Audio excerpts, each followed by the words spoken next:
Hey there guys, it's George from ALM Fitness back with another video, informative video for you guys. And today I thought I would talk a little bit about when we've not got a lot of time to train, what is the best way to train? So quite a common thing we hear from people is I don't have enough time in my day to train, or my job doesn't allow me to have enough time. I can't find enough time to exercise during the day.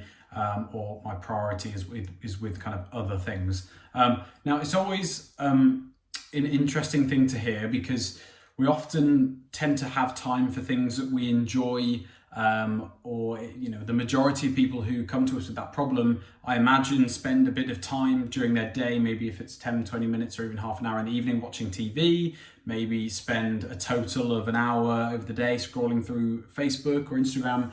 So there is time for pretty much everyone. Even if you think kind of you don't have enough time, chances are you do have enough time to just get something done in terms of fitness. And really, in terms of general health and how we feel and how we look, it should be really up there with our priorities. If we have time to scroll through our phone and watch TV in the evening, then we should have time to work out, because really what's more important, being healthier and feeling better about how we look, or what's going on social media. I'm sure you would side with that, the kind of how we look and how we feel, benefits of exercise compared to the phone. So where do we go about when we're talking about exercising for a short period of time? Let's say we've only got half an hour to exercise, could be less, could be maybe a little bit more. How do we go about getting the most out of that time that we've got to train? Now, there are a couple of ways, a couple of things we can do. I'm not going to touch so much on kind of cardiovascular exercise, because when it comes to that, I think, even just going for a run, if we've only got half an hour, obviously that's a pretty long run for most people anyway, going for half an hour run, and that's going to get you exhausted. That's going to build up your cardiovascular system if you did that enough time. So you could go for a run, you could do a little circuit in the house to build up your cardiovascular fitness. Most people would, kind of be relatively okay with what to do if you only had half an hour and you needed to just get the heart rate up. So whether that's jogging on the spot, doing your own little circuit in the house, or again, going for a run or exercise bike, something like that. Most people are fairly okay with that. But when it comes to resistance training and lifting the weights, oftentimes it can be a little bit confusing in terms of, right, we've only got a short amount of time. What do I do with these weights here? Do I just do some bicep curls and keep doing those, or what do I do? And I think there are a few principles that I've come up with that we can use to maximize our time. First of all, in terms of exercise selection, what exercise should you do?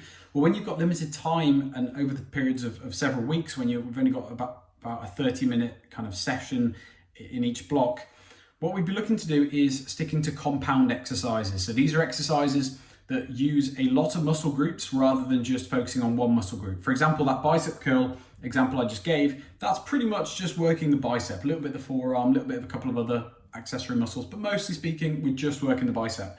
Whereas we look at the squat as a movement, as a different example, we're working the quadriceps, the hamstrings, the glutes, the calves are getting a bit of action as well. Lots of different things, the core muscles, everything is involved in the squat compared to just a bicep curl. So really, when we've not got a lot of time to train, we'd be erring more on the side of compound exercises because they give us more bang for our buck. So things like your squats, your press-ups, pull-ups, things like that. I know some of those exercises are less accessible, might be less accessible if you don't have any equipment or whatever.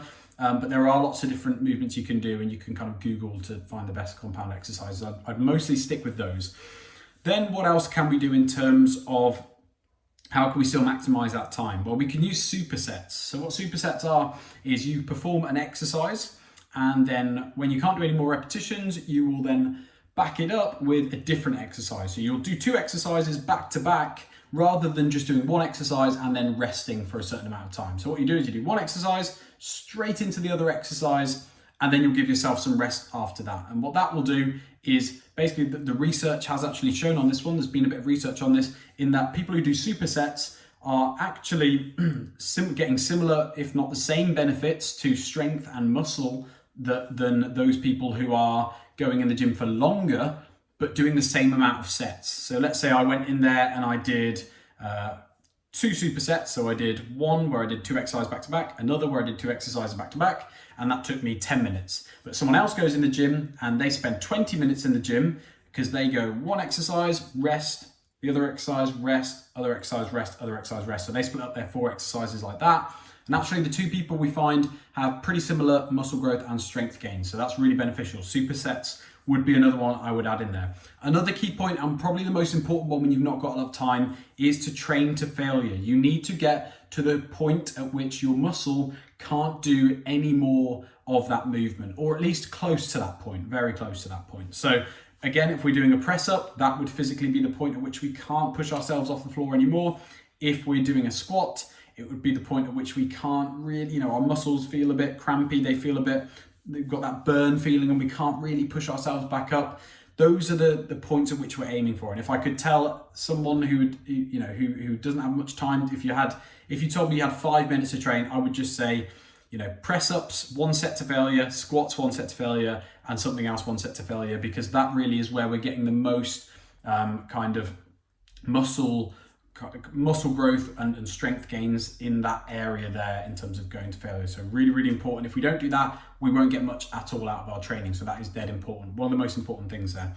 Also, I would say that you can also implement less rest into your work. So just simply resting less. It kind of ties into the whole superset idea of just going straight into another exercise. But just generally speaking, if you've got a few exercises you want to do during the workout, just lessen your rest time. It's going to increase your intensity of your workout. It's going to feel harder, probably be kind of better for your cardiovascular system as well, give you more of a cardio workout as well as the weights. But also it's just going to save you a little bit of time as well. You can get the same amount of work done in less of a time. It might affect how much you can lift and how many reps you can do, because obviously you'll still be a bit exhausted from the last set. But if we're running on limited time, then that's really probably a good idea. Hope that's given you a few ideas, guys, of how you can train with less time. And hopefully we realize we've all got a little bit of time to do something, no matter how much kind of it is. So yeah, thank you guys. I'll see you in another video. Thank you.